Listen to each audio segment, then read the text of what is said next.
Today on GrowthShares, we're going to analyze and see whether Eli Lilly is a great long-term investment. As part of the healthcare sector, the data and corresponding grades will reflect that so you can compare with other companies in different sectors. This analysis is divided into three factors: the business, the stock, and the price, with each weighted according to their importance. Each factor has a set of metrics which delve deeper into each factor. They are also weighted based on importance. Both the factors and metrics are given a grade from 1 at the low end to 100 at the high end, with 51 being considered average. Most companies I'll analyze in this channel will hover around that 51 average, since most companies are indeed average long-term investments. In order to be considered a great long-term investment, a company would need to receive a final grade of 81 or higher. When all three factors are added together, we'll get a company's final grade, which is also graded from 1 to 100. Keep in mind that this analysis is for those looking to invest for the long term. I'm a huge advocate of using data to determine an investment's viability, and wherever it leads, I'll follow.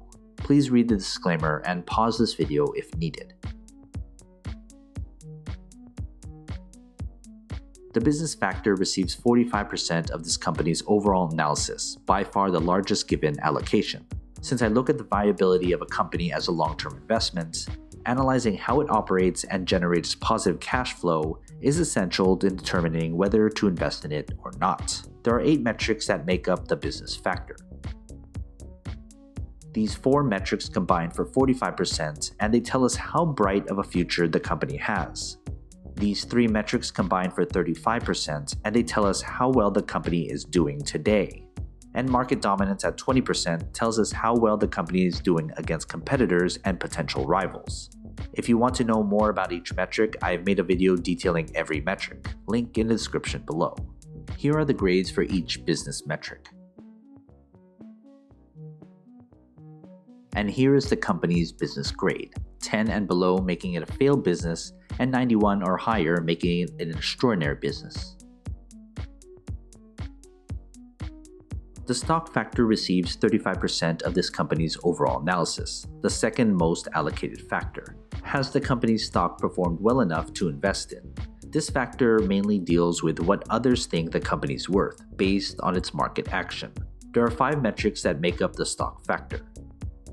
These 2 metrics combine for 45%, and they tell us how reliable the company's stock is. These 3 metrics combine for 55%, and they tell us what others think of the company's stock. If you want to know more about each metric, I have made a video detailing every metric. Link in the description below. Here are the grades for each stock metric. And here's the company's stock grade, with 10 or below making it a failed stock, and 91 or higher making it an extraordinary stock.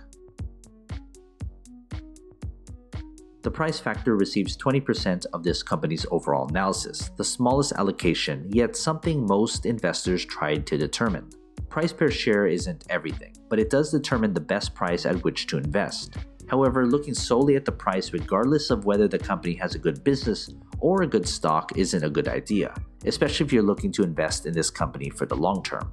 The only metric that makes up the price factor is the company's intrinsic value, otherwise known as its fair value price per share.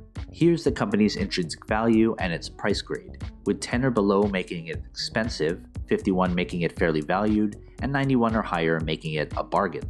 Before we look at this company's final grade, consider becoming a Patreon member for only $2 per month. As a member, you'll receive a spreadsheet with every grade from every company I've analyzed. It's updated all the time. Go to patreon.com/growthshares or click on the link in the description below. The final grade is the sum of all 3 factors, calculated into a single number graded from 1 to 100, with 10 or below being a failed company, to 91 and higher being an extraordinary long-term investment. Here's the company's final grade and what kind of investment it is. Undoubtedly, you may disagree with this analysis and the grades for this company. Often, owning this stock may give you some bias whether you agree or disagree with this analysis. I look solely at the data and nothing else. There's enough out there to create a narrative and picture of where a company is headed. The grades, factors, and metrics allocation was determined through backtesting and optimal analysis on how to properly look at a company as a long-term investment. I'll be sure to update this analysis if any news or events drastically change the grades I've given this company, so look out for that. Anyway, what are your thoughts? Do you agree or disagree with this analysis? Leave your comment below. If you're looking to advertise your business, product, or service in a future video, you can email me here. In order to filter out spam, write this phrase as the title of your email. And as always, take care of your money.